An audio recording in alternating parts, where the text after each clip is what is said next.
This is Scratch Your Own Itch, the one show that delivers the conversations that we're afraid to share, but need to. This show is all about creating a life worth living. I'm Logan Tyler Nelson, and I'm your host. So, you're going to hear conversations with creators and entrepreneurs talk about what they do, their current and past traumas, how they became who they are, and what they are truly curious about. This is the show where we talk about the things we think about a lot, but need to talk about more. Please take note that this show is not a substitute for actually creating a life worth living, because this show will stir your beliefs, make you question what it means to create a life worth living.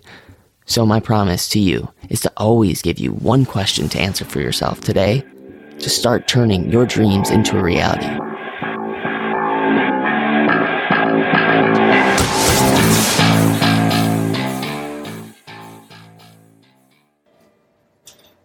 Check. Alrighty. Hi, folks. Thank you so much, ladies and gents, for tuning in to Scratch Your Own Itch with my friend Chuck, Coach Chuck. I will tell you what, guys, this one's exciting because I know you can be doing so many other things right now, but you chose to come in and listen to this, and it's for a reason, you know?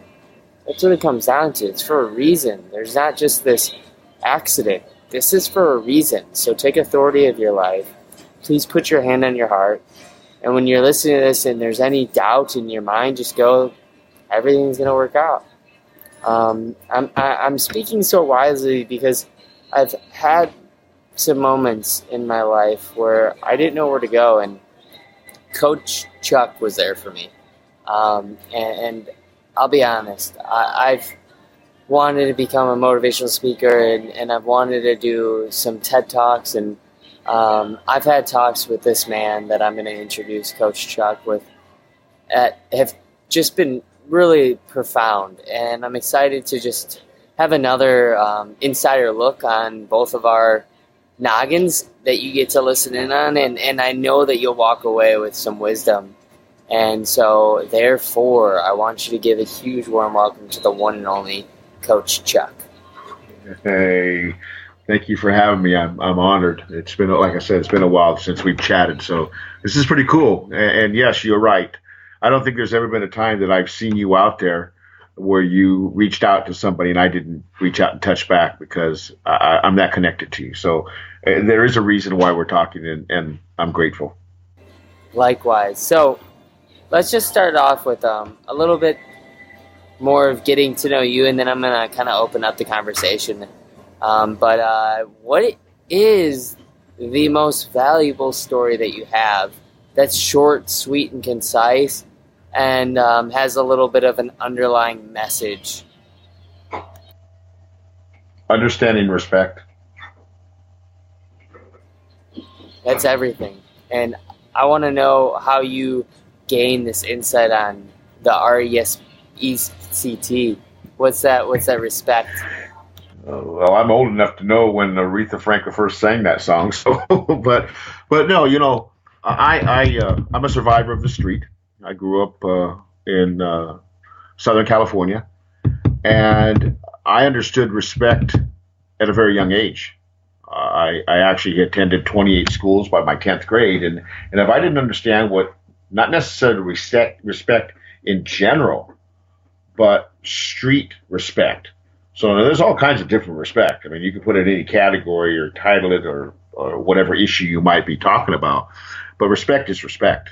And that is when you have a common courtesy or a common relationship with somebody else that's open and truthful, straight up. And that's everything. Just that T word, you hit it on the mark. You know, I'm really interested in this question about, what do you think is the most valuable piece of information that we need to know that's within your area of expertise / industry? And I think that is you empower and inspire people. What do you think is something that separates you from other inspirational / motivational speakers?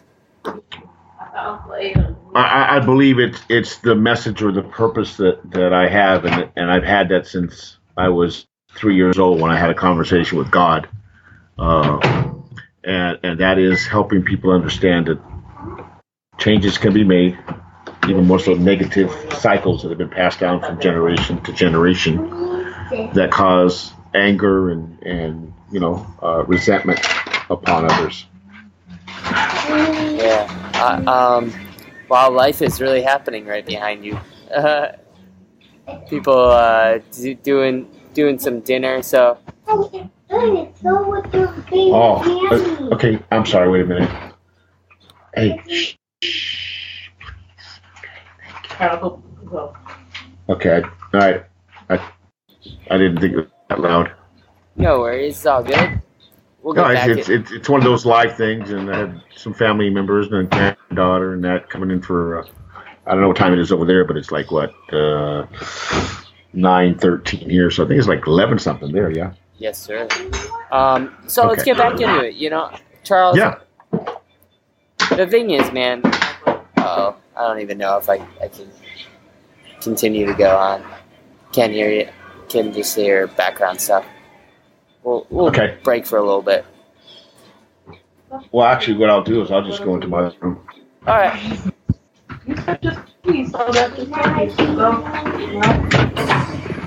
Hang in there, Logan. Thank you, anybody that's listening to this right now, to understand that life is just sometimes happening. And so this is not live. This is a recorded thing. But the thing is the fact is that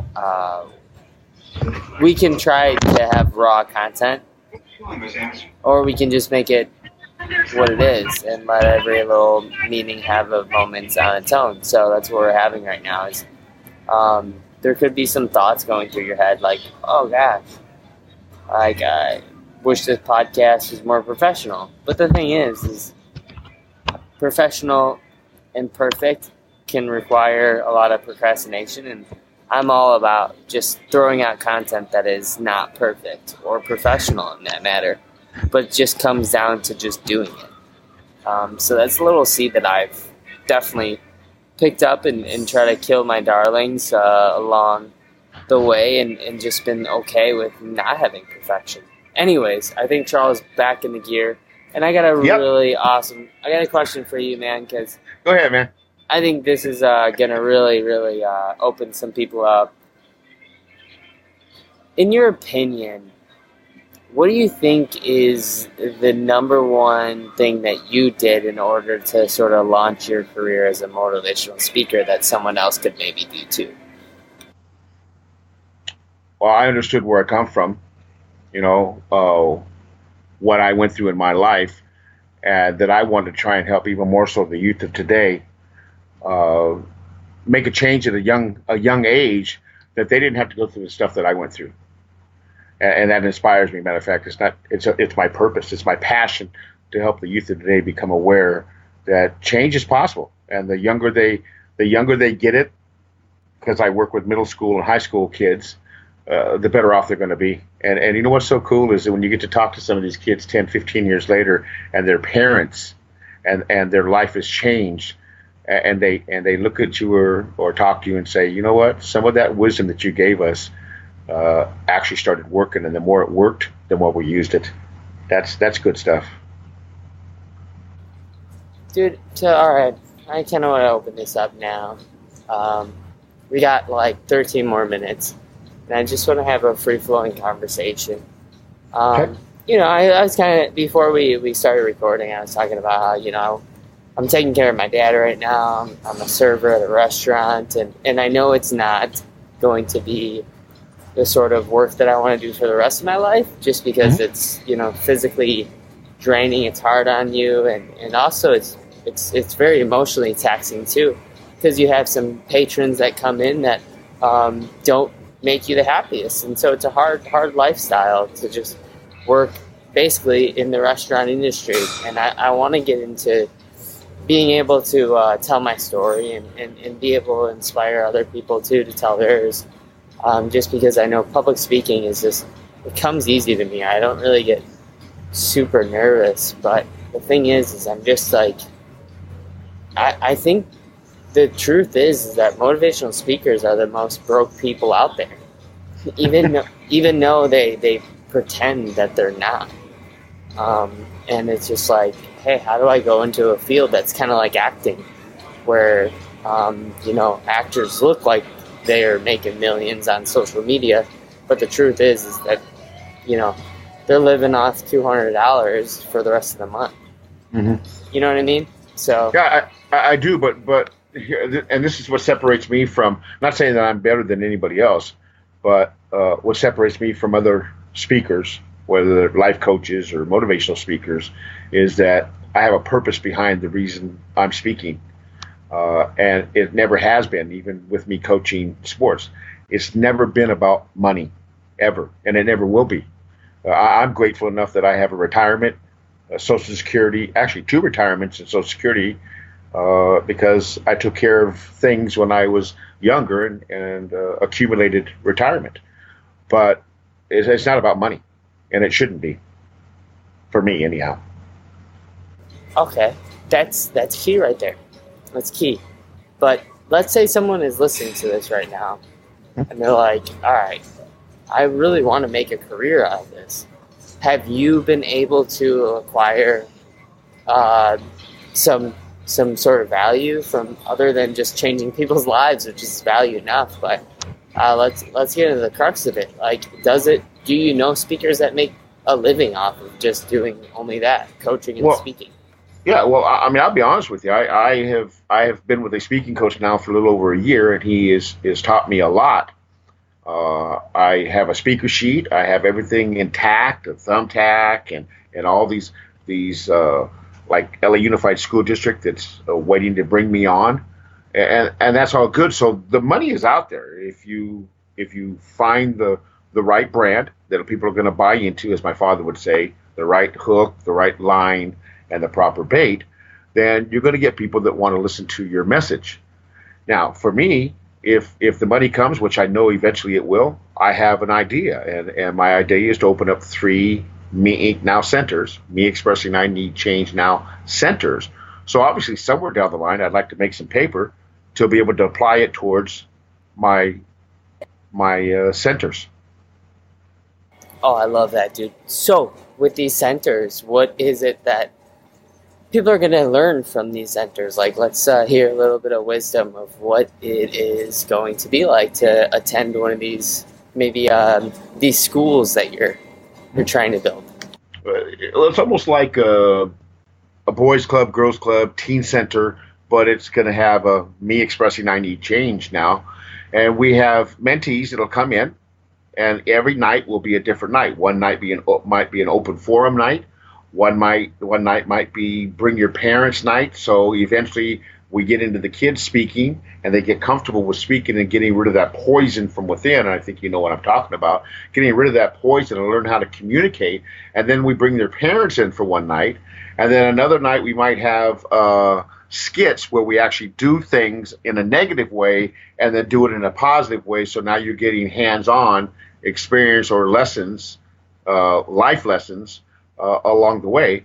And what we're hoping to do is bring in mentees that turn into ambassadors, and ambassadors go out and, like the ripple in the pond, the ambassadors go out into the communities that they're in, and they bring in more mentees, and we grow. Dude, that is so cool. So one thing that I really like that you touched upon is the value in failing. Like having an exercise that you guys do where there's actually some failure, doing it negatively, like you said. I learned the value of doing that when I was in improv school, and I went to Second City and Improv Olympics, and there's a structure to this thing called the Herald, and our teacher said, hey, do the Herald in the worst way you can possibly do it. Like, actually suck at it. And we would have these Heralds that actually go really, really well, which was totally improvised, like nothing was rehearsed, just it was what it was. Mm-hmm. Have you ever had any moments in life where you're trying so hard to get something right, and you finally just go, you know what, F it, screw it, I'm just going to go out there, see what happens, whatever happens, happens. I would love to hear a little story about maybe something like that. Well, I have, look, I'm almost 64 years old, so obviously I've had a few episodes in my life, but I've had many. And for me, I enjoy turning the negative, taking the negative energy, okay, and turning it into a positive. And then at the end of the total time that me or an individual or other individuals may be having, we can actually see the difference between the negative side, which cause loud speaking or pointing fingers or negative gestures, and then walk away with a smile and a hug because you were able to work through a negative time in your life. Isn't that what it's all about? Turning negativity into positive? I'd say so, because it's the thing that got us to evolve as a human civilization, right? Was it, turning the negative of being scrawnier than the dinosaurs and being able to use tools and to change them into tools and technology that we can advance. And but I mean, that's a different road that we could definitely go down into. But check this out, Tyler. So we're not going to go with the dinosaurs. We'll go with the scrawny. So we just deal with scrawny people. But if we can make scrawny people feel comfortable within themselves and walk around with their heads up high and be proud of who they are, whether they're scrawny or they're a powerful dinosaur, man, that's what it's all about to me. That's my purpose. Oh man. So all right, now we're onto something a little bit new. What do you think is the one key question someone can ask themselves, where if they ask this question to themselves, they'll go, boom, that's what I'm supposed to do. That's what I'm here to do for this planet. Because there's just so many choices, man. There's too many careers out there. There's too many opportunities, and it almost becomes an opposite effect where you actually become depressed because there's so many choices out there instead of fulfilled. So what is it that people can do to make themselves feel like, okay, now this is what I'm supposed to do? Well, first of all, know who you are. Know your inner self. Know your strengths and know your weaknesses. And whatever question or whatever at that time I talk about talking to the person in the mirror a lot. I like talking to that person in the mirror, and I've learned to have really good conversations because sometimes that person in the mirror doesn't want to talk to me, and it's okay. But I want to talk to that person, and so I'm getting out and I'm getting into me. And once I'm into me, and obviously the person in the mirror is me, then I'm able to release, that communication and lower those guards or that force field that we as human beings wrap around us sometimes, and just lower it and get into the heart of why can we do or how do we accomplish things. And once we understand that we can do anything we want in this life except live forever, go with it, man. That's where I see the problem. Right there. Is that we can do whatever we want, and I almost think that's a fallacy, and it's not true. Okay. And so give me your reasoning behind how you feel it's not true. Because some people want to become,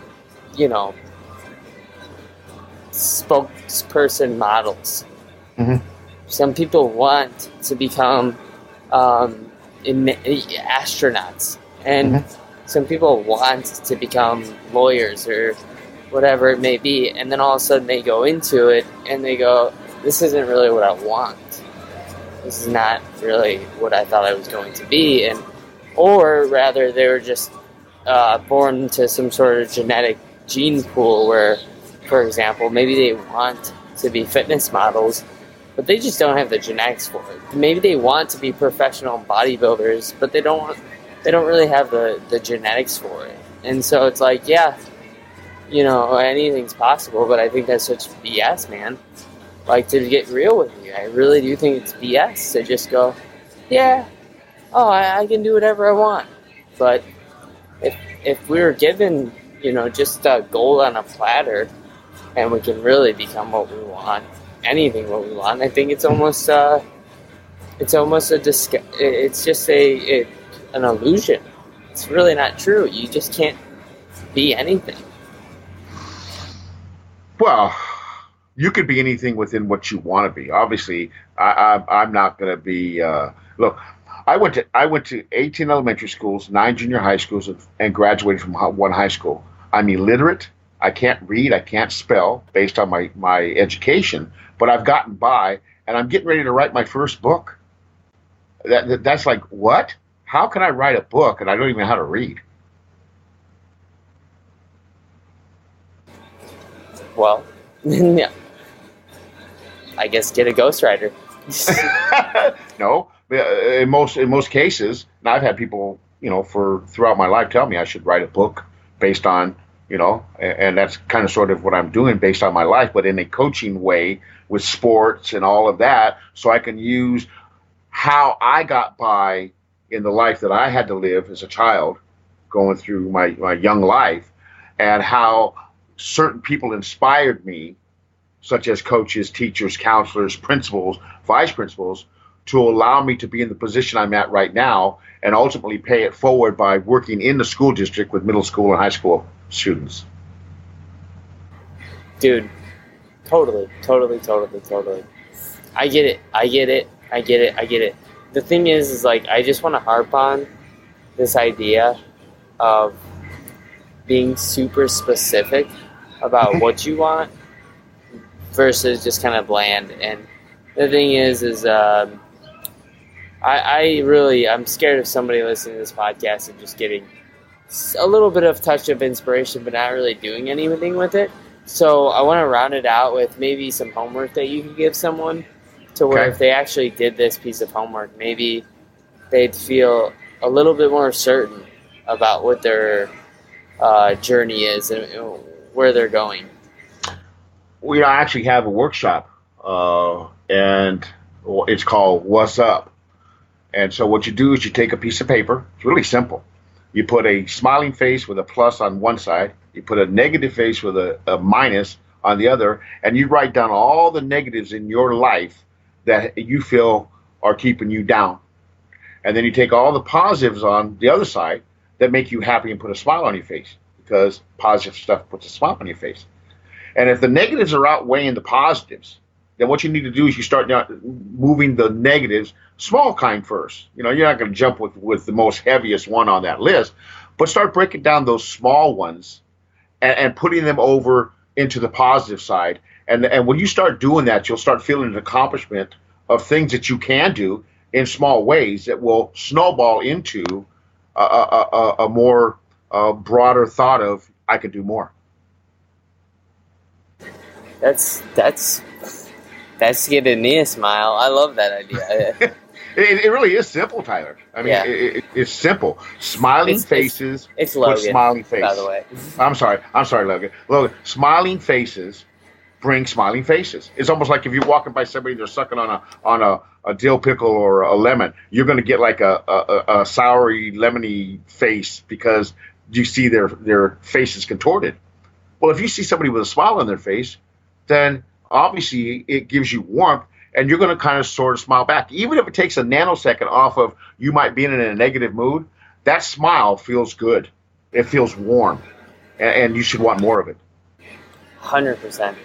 Man, I would love to talk to you for another hour, but I want people to also get back to their lives. And I think this was a really good conversation. I really don't get this raw and real with people.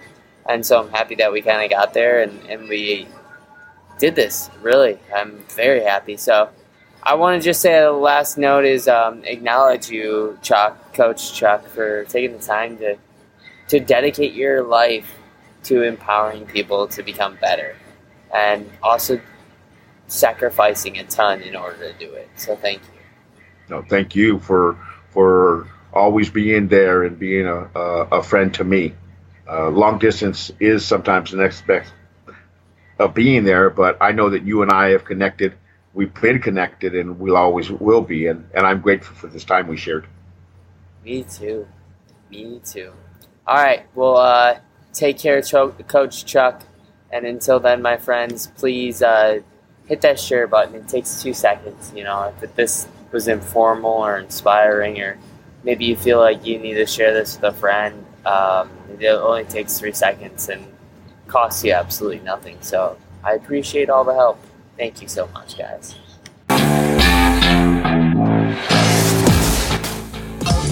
Oh, wow. You made it to the very end of the show. Thank you so much for tuning in for another episode of Scratch Your Own Itch with your host, Logan Tyler Nelson. To make it to the end, gosh, that doesn't happen very much nowadays. I mean, especially with the constant distraction.